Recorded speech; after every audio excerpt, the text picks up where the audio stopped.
Hi, I'm Heather Kluter. Welcome to the next edition of Decision Analyst's Strategy Interview Series. Decision Analyst is an innovation, analytics, and research firm located in the Dallas, Texas area. And today I'm so excited to have with us Eugenia Archetti. Eugenia has the very important job of handling customer insights for Highmark Health. Welcome, Eugenia. I tried to say your name as beautifully as you do. I'm glad to be here. Thank you, Heather. The first thing I wanted to ask you about was how are things changing at Highmark Health? We know that COVID-19 has changed the way that many businesses are working. So what's new since COVID at Highmark Health? Well, many things are happening here. Like many companies, we were forced to pivot to work remotely during the pandemic and started to cultivate new norms and reimagining what the future of work could look like. Our leaders have been really working hard, daring to create a world in which everyone could do the best work and where geographic boundaries are not an impediment, especially considering that some of our employees are moving or have moved to other areas, and some others have taken advantage of other states of countries which offer free relocation. In addition, as we are adapting to these quote-unquote new normal, we were able to bust other work-related myths. For example, collaboration increased despite some of the tech-resistant folks at the beginning. Like overnight, everyone became a Zoom champion, including my 75-year-old parents, right? Right. Effectiveness. I mean, that was the only way that you could be in touch with people. And this is the way in which we operate in a hybrid environment. Mm-hmm. Our effectiveness and our productivity went up. And my favorite of them all, people could still innovate remotely. So on the foundation that we had about a year and a half under our belt, working remotely, is that we created our work from anywhere strategy framework. While many employers and employees are eager to go back to work and secure some sort of sense of normalcy, a company truly understands that many others would appreciate the flexibility that comes from working remote. So in that spirit, we've created 3 different worker classifications. So the flex workers, which are up to 2 days at the office, the remote workers, or the working off-site, which will continue working from home and occasionally meet for in-person meetings, and then the regular 9 to 5 or inside workers. Of course, given our industry, there are some roles that still, require you to be in person. Right. So we strongly believe that this strategy will not only allow us to retain talent, which has become so crucial right now, especially as we all face this great resignation period, but also expand our talent horizon as we can grow talent or hire talent from anywhere. I know that innovation is top on your list, and we've certainly helped you come up with some very innovative ways to manage healthcare. One that I, as a patient, or many actually, that I, as a patient, would be so excited when they actually come to market. So in doing that, team building can be challenging, right, in a virtual environment. So how are you handling that at Highmark as a company and you personally as a people leader?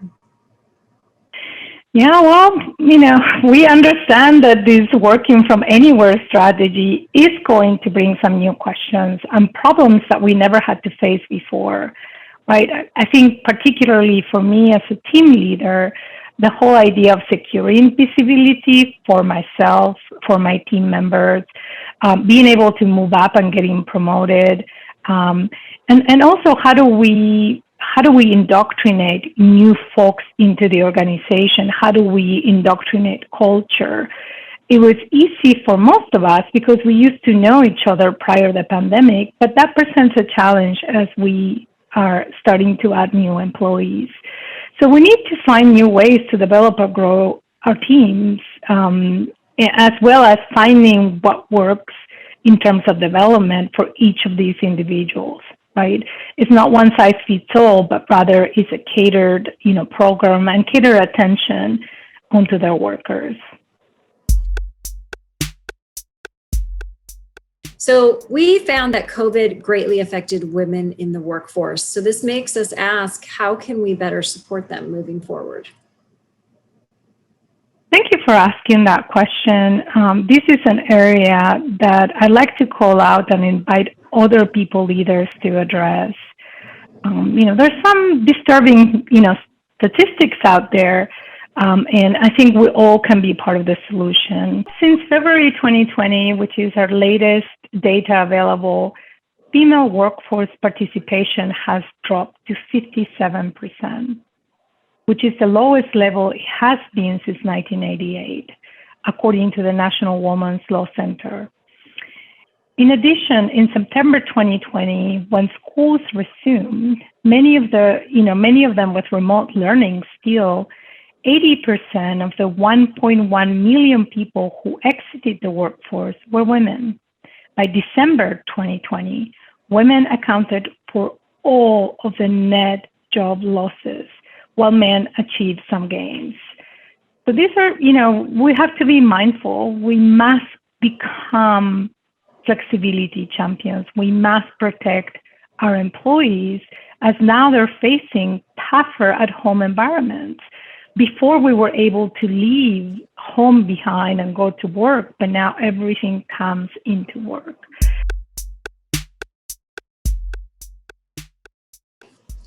So what are some of the trends within your business or the industry that you think are here to stay? Well, not surprisingly, I think 2020 was the year of telehealth. We had struggled ramping up that area of healthcare for a long time, for as long as maybe about 10 years. So we went from single digits to about 30%, give or take, even after some of the, the most crucial aspects of the pandemic have resided. We're still battling through these, right? And, as we continue to vaccinate folks, but what we see is both doctors and patients are becoming more comfortable using the tool. And in many cases, it allows us to provide care to some of the most remote areas. And we know that we're certainly not through the COVID-19 issues yet, COVID-21 at this point. Do you have other innovations or changes for the business or industry that you see coming? Yeah, absolutely. Some of them that I see coming and some of them that were or came as a result of the pandemic. So I like to say silver linings are always my favorite. So at a collective level, there is a heightened awareness to build a better, more inclusive world. So we are being held accountable. The kind of environment we build from now on rests in a way on our shoulders, and I would say as a leader in this space that every voice needs to be included. Yeah. At a more personal level, I do see a trend kind of looking at us as people, looking inwards. So more self-compassion, more self-care.